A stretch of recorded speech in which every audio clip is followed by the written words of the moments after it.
Bienvenidas y bienvenidos a Lecturas que Inspiran. La lectura de hoy está patrocinada por la Escuela de Amor Propio. Seguimos con el libro del psicólogo Rafael Santandreu, El arte de no amargarse la vida, las claves del cambio psicológico y la transformación personal. La lectura de hoy se titula Preferencias en vez de exigencias. Las creencias irracionales, catastróficas, inútiles, dañinas, son las grandes enemigas de los psicólogos. Nos enfrentamos a ellas como cazadores y no nos cansamos de combatirlas y eliminarlas, día tras día. Y existen tantas como, por ejemplo, ya tengo 35 años y no tengo novio. Dios mío, qué desastre. Me ha dejado mi mujer, no lo voy a soportar.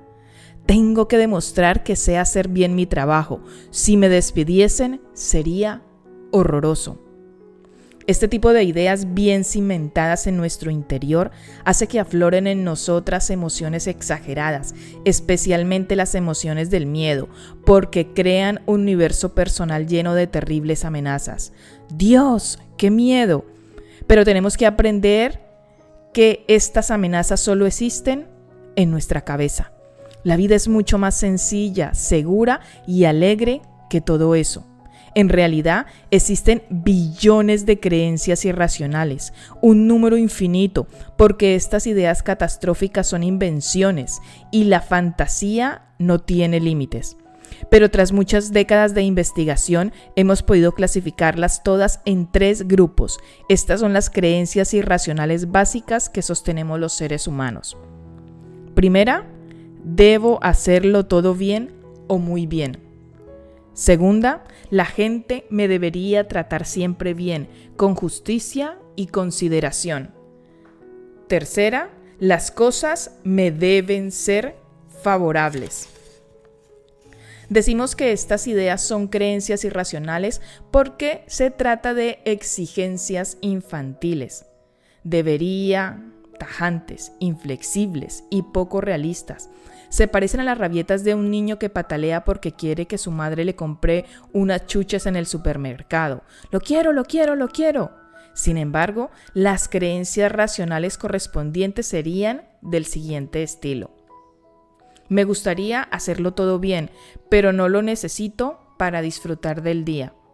Sería genial que todo el mundo me tratase bien, pero puedo pasar sin ello. Cómo me gustaría que las cosas fueran favorables, pero no siempre va a ser así y lo acepto. Aún así, todavía puedo ser feliz.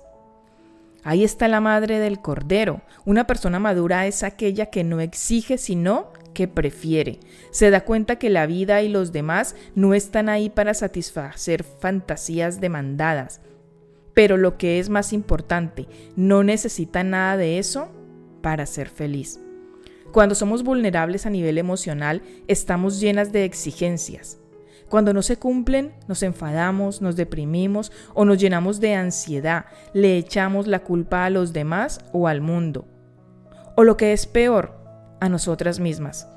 El siguiente cuento ilustra una enfermedad que bien se podría llamar necesitis. La historia del conductor alterado.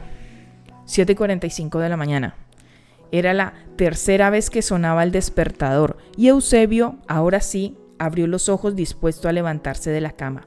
¡Mierda! Ya es tarde. Más vale que me despabile o voy a llegar tarde a la reunión.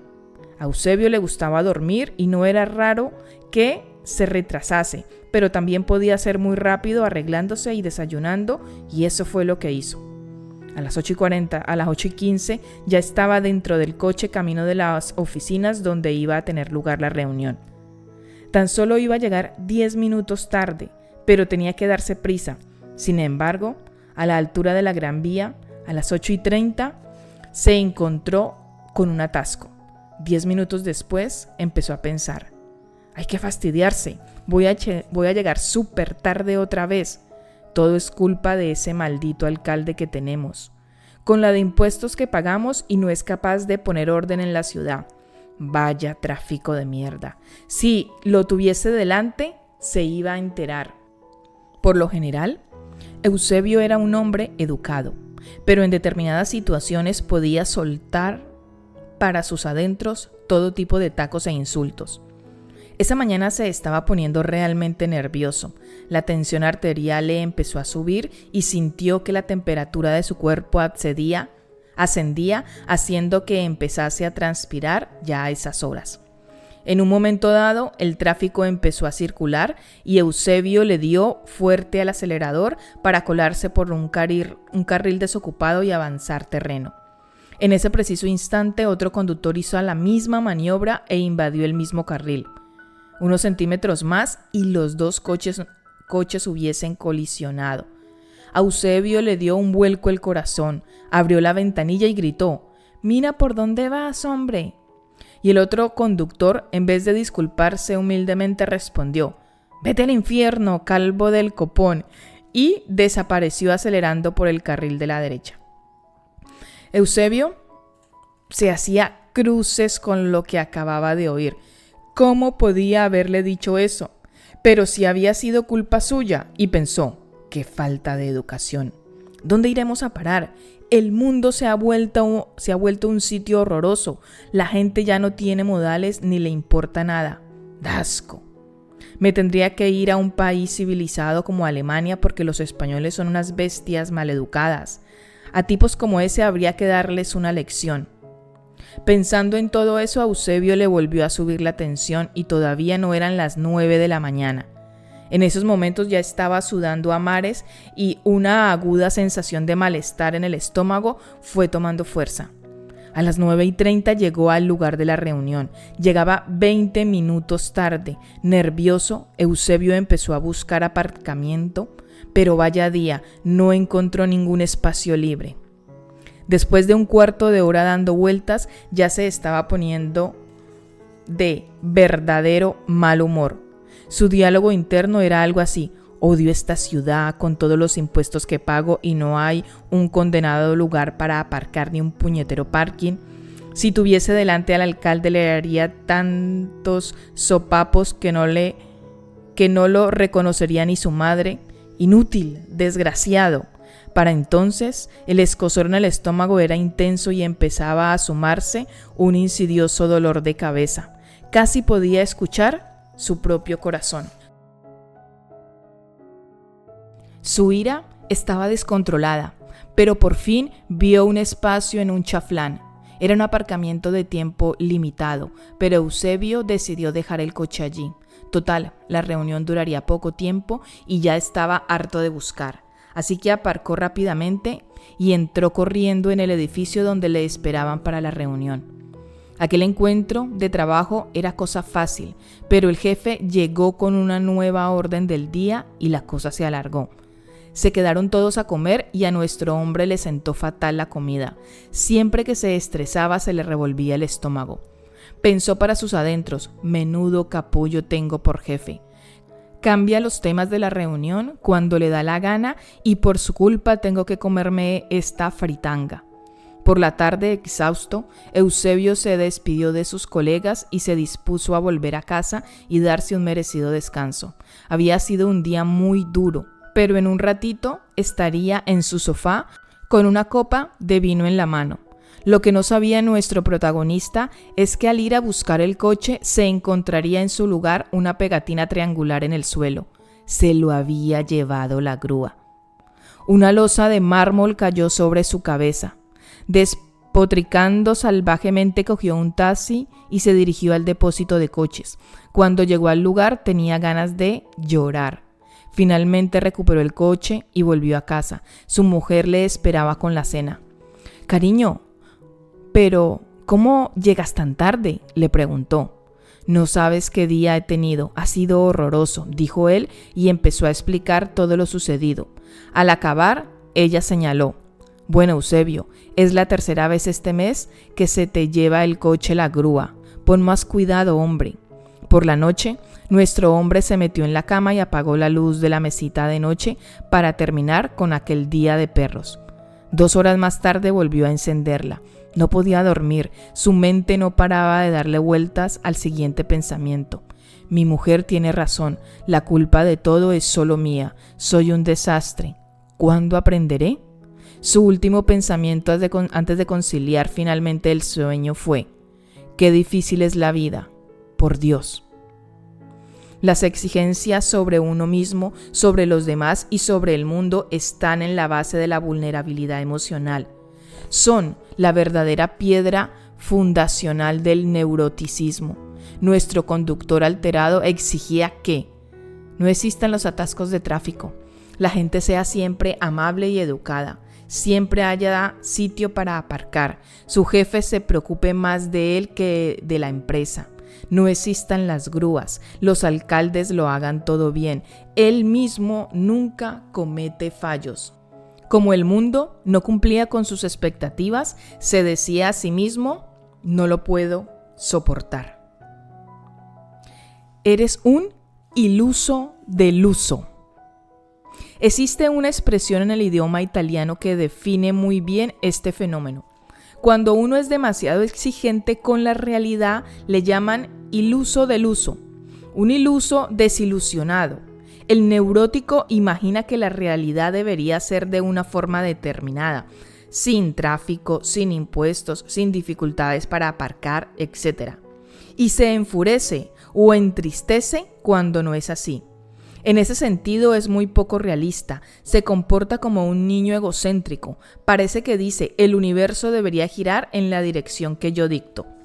Cuando estamos neuróticos nos conviene aprender que todas esas exigencias no son necesarias para ser feliz. Nadie necesita que no existan atascos de tráfico, que no existan impuestos, etc. Lo mejor es olvidarse de esos debería, renunciar a esas ideas estúpidas y aprovechar de una vez lo que sí se posee, lo que la realidad pone a nuestro servicio. Si limpiamos nuestra mente de exigencias irracionales, nos daremos cuenta de lo mucho que ofrece la vida para disfrutar. Por todo ello, la enfermedad que origina la ansiedad y la depresión, la terribilitis, también podría denominarse necesititis. La tendencia a creer que necesito para ser feliz. El hombre o mujer maduro es aquel que sabe que no necesita casi nada para ser feliz. En una ocasión, vino a verme un joven paciente que estaba deprimido porque le había abandonado su novia. Le pregunté: ¿cuál crees tú que es la idea irracional que te hace estar deprimido en estos momentos? No lo sé, estoy muy mal porque ella me ha dejado. ¿Es normal? ¿No? Respondió: no, lo normal sería estar disgustado, triste, pero no deprimido como tú lo estás. Le dije en el tono directo que suelo emplear en mi consulta. Pues no sé cuál es esa idea irracional que tú me dices, dijo el paciente un poco confuso. Tú te dices a ti mismo: necesito que ella esté conmigo para ser feliz. O dicho de otro modo: es terrible estar solo, no lo puedo soportar, le dije. Vale, pero es que yo la quiero, la amo. ¿No es normal estar mal cuando no puedes tener el amor de tu vida?, replicó con un tono quejumbroso. No, es una idea hiperromántica, fruto de una absurda necesitis. Es normal estar disgustado, moderadamente triste, pero no deprimido. Tu novia te ha dejado, esa es la realidad. Te gustaría estar con ella, pero no necesitas estar con ella para ser feliz. Así es para todo el mundo, así que no te digas lo contrario. E hice una pausa para dejarle pensar. Luego continué. Te voy a explicar una historia para que lo entiendas. Imagina que un día yo te digo: estoy deprimido porque el cielo no es de color fucsia. Todo empezó hace unos días. Imaginé que si el cielo fuera fucsia, la vida sería mucho más alegre porque el fucsia es un color muy festivalero. Y claro, ahora cuando salgo a la calle y veo que sigue siendo azul, me entristezco hasta deprimirme. ¿Qué pensarías de mí si te digo eso? Pues que mi terapeuta está loco de atar, dijo riendo. Y tendrías razón, porque para empezar el cielo no puede ser fucsia, es una pretensión estúpida. Además, el cielo ya está bien de color azul, es muy hermoso.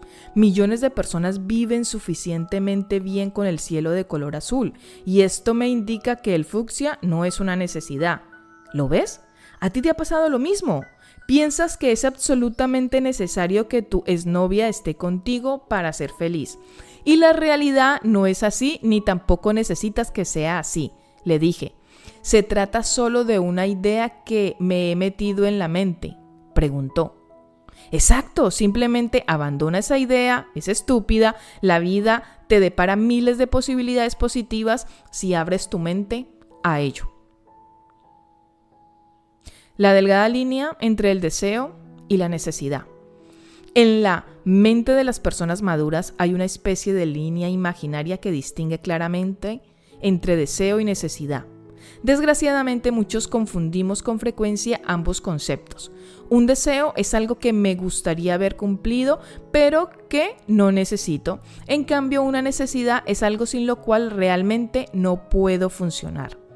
La realidad, lo mires por donde lo mires, es que las necesidades del ser humano son la bebida, la comida y la protección frente a las inclemencias del tiempo. Si es que el lugar donde vives es inclemente, nada más. Es bueno tener deseos, es natural. Deseamos poseer cosas, divertirnos, estar cómodos, que nos amen, hacer el amor, y todos esos deseos son legítimos, siempre y cuando no los transformemos supersticiosamente en necesidades. Y es que los deseos causan placer. Las necesidades inventadas producen inseguridad, insatisfacción, ansiedad y depresión. Sin embargo, parece que las personas tenemos una fuerte tendencia a crear necesidades ficticias a partir de deseos legítimos. Norma era una mujer joven, hermosa e inteligente. Había recibido una buena educación en su México natal y ahora vivía en Barcelona, dedicada a su pasión, la escritura. Ya había publicado un par de libros en editoriales españolas y francesas, aunque no había vendido muchos ejemplares de ninguno de ellos. De todas formas, podía ganarse la vida como traductora a tiempo parcial. Sin embargo, su vida interior era desastrosa. Con frecuencia tenía ansiedad y el mundo le parecía un lugar feo y hostil. Y sobre todo, se castigaba a sí misma por no ser a sus 30 de edad una escritora reconocida. Norma decía lo siguiente: cuando voy al médico me siento fatal porque veo que él o ella tiene una buena carrera, ha conseguido llegar. Sin embargo, yo soy solo una traductora de 3 al cuarto. Siento vergüenza. Norma se sentía inferior, no solo delante de un médico, sino ante cualquiera que ella considerase que había conseguido su objetivo profesional. Para ella, ser una escritora profesional famosa era una necesidad. Y como me confesaba, esa profesión ni siquiera le permitía disfrutar escribiendo debido a la frustración que acumulaba. Este ejemplo ilustra el efecto que produce engordar artificialmente un deseo hasta convertirlo en una necesidad. La creación de necesidades artificiales produce malestar emocional, tanto si la satisfaces como si no. ¿Por qué? Primero, si no la consigues, eres una desgraciada. Segundo, y si la consigues, siempre lo podrías perder y ya estás introduciendo el miedo y la inseguridad en tu mente. Como decíamos antes, todo parece indicar que los seres humanos nacemos con la tendencia a convertir los deseos en necesidades. Es un problema que nos causa nuestra gran capacidad para la fantasía, que es un arma de doble filo. Pero si queremos madurar, tenemos que evitar esa tendencia y mantener siempre a raya los deseos, que están muy bien siempre y cuando sean solo divertimentos en una vida que ya es feliz de por sí. Si los deseos no se cumplen, no pasa nada. No los necesitamos para sentirnos plenas, para disfrutar de nuestras otras posibilidades. Y es que al margen de la bebida y la comida, no es racional necesitar nada más, ni amor, ni compañía, ni diversión, ni cultura, ni sexo. Existe una historia que explica en círculos budistas que ilustra la diferencia entre deseo y las necesidades. La expliqué en mi primer libro, Escuela de Felicidad, pero la volveré a narrar aquí porque este concepto es esencial para la salud mental. Un día, un hombre de traje oscuro se plantó delante de una casa y tocó el timbre. «Hola, ¿en qué puedo ayudarle?», dijo el morador de la casa después de abrir la puerta. «¿Es usted el señor Adam Smith?», inquirió el hombre de traje. Sí. Enhorabuena, tengo que darle una maravillosa noticia. Nuestra empresa ha realizado un sorteo entre los habitantes de este barrio y ha sido agraciado con este magnífico coche que tiene aquí adelante, dijo el hombre con voz altisonante, apartándose para que se pudiese ver un flamante automóvil deportivo. Muchas gracias, qué alegría. Y no solo eso, también le entregamos las llaves de un chalet en una playa caribeña, añadió el hombre de traje. ¡Fenomenal! Y para terminar le hago entrega de este maletín con 1 millón de euros. Hágame el favor de firmar aquí y todo esto será suyo, sentenció el empleado de la empresa. Smith firmó el recibo, dio las gracias una vez más y cerró la puerta tras de sí, contento por lo recibido. Al día siguiente sonó otra vez su timbre. Era de nuevo el hombre de traje oscuro. Señor Smith, no sé cómo decirle esto. Hemos cometido un gravísimo error. Todos estos premios son de otro vecino, otro Smith que vive al final de la calle. Tenemos que llevarnos todo lo que le entregamos ayer. Y Adam, que debía de ser un avanzado practicante budista, dijo: ningún problema. Y con la misma sonrisa serena y alegre del día anterior, devolvió todo a su interlocutor. La Harley de la desdicha. Luis acudió a mi consulta porque tenía miedos irracionales, muy intensos, multitud de ellos. Por ejemplo, temía que en cualquier momento se le podía quemar la casa por dejarse los fogones encendidos. Para evitarlo se veía obligado a comprobar todos los días varias veces seguidas que los había dejado cerrados. También temía dejarse una ventana abierta y que entrasen los ladrones a robar. Por eso antes de salir de casa cerraba cada puerta y cada ventana 4 veces en un ritual que se alargaba sus buenos 10 minutos. Pero el peor temor de Luis tenía que ver con su Harley Davidson, el verdadero amor de su vida. La guardaba en el garaje comunitario del edificio donde vivía. Temía que se la robasen, por ello la tenía amarrada con innumerables cadenas y candados, y para cada uno de ellos seguía un ritual a la hora de cerrarlos. Era tan engorroso estar allí durante un cuarto de hora girando llaves de candados, expuesto a las miradas burlonas de sus vecinos que apenas cogía su moto. Un día me confesó: hace 6 meses que no la cojo. Tengo otra moto, una scooter barata de segunda mano que aparco enfrente de casa que me lleva a todas partes. Me da rabia no poder usar mi Harley, solo por lo maniático y miedoso que soy. Si la idea de que se le quemase la casa, que era de alquiler con todas sus pertenencias dentro, le provocaba una ansiedad muy alta, que le robasen su moto, su pertenencia más querida, le producía pavor, no lo podía evitar. Al margen de sus miedos habituales, en aquella ocasión en particular, Luis me explicó que también tenía serios problemas económicos. El director de su oficina bancaria le había llamado para advertirle de que habían dejado de pagar sus recibos de luz y el agua, porque ya acumulaba un importe descubierto en su cuenta. Ese desfase financiero le provocaba un gran malestar. Enseguida até cabos y se me ocurrió hacerle la siguiente sugerencia. Tengo una idea que te puede servir. ¿Por qué no te vendes esa moto que solo te trae problemas? Con lo que saques pagas la deuda y te liberas de una de tus obsesiones. La cara de Luis cambió de tonalidad. De un sano color rosado pasó a un rojo encendido en décimas de segundos. ¿Qué me estás diciendo? Si vuelves a sugerirme eso, no vuelvo más por aquí. Esa Harley es mi única propiedad. Es lo que siempre quise tener desde pequeño. Yo soy un muerto de hambre, no poseo nada salvo mi Harley. Con el permiso de Luis, en mis conferencias suelo explicar este caso para ilustrar lo que sucede cuando transformamos deseos en necesidades. Para Luis, su Harley Davidson no era solo un divertimento, un medio de transporte, un deseo, era mucho más. Su moto era una especie de garante de su valía en la vida. En su visión del mundo, si a los 30 años no tienes una propiedad lujosa, eres un fracasado. Y por los pelos, él había conseguido demostrar que no era un don nadie. Por lo tanto, su motocicleta era una necesidad. Las necesidades inventadas, esto es, Las que están más allá de la comida y la bebida son nocivas por definición porque, como ya he señalado, si no las satisfaces, eres un desgraciado. Y si las satisfaces, también. Ese era el caso de Luis. Ya había conseguido su moto, pero ahora la posibilidad de perderla no le dejaba disfrutar de ella. Era esclavo de la moto. Tal era la tensión que le provocaba la idea de que se la robasen, que había construido un trastorno compulsivo alrededor de su deseo exagerado. La persona madura sabe que la única forma de disfrutar de los bienes de la vida es estar dispuesto a perderlos. De lo contrario, la tensión inherente a la posibilidad de perderlos es demasiado grande.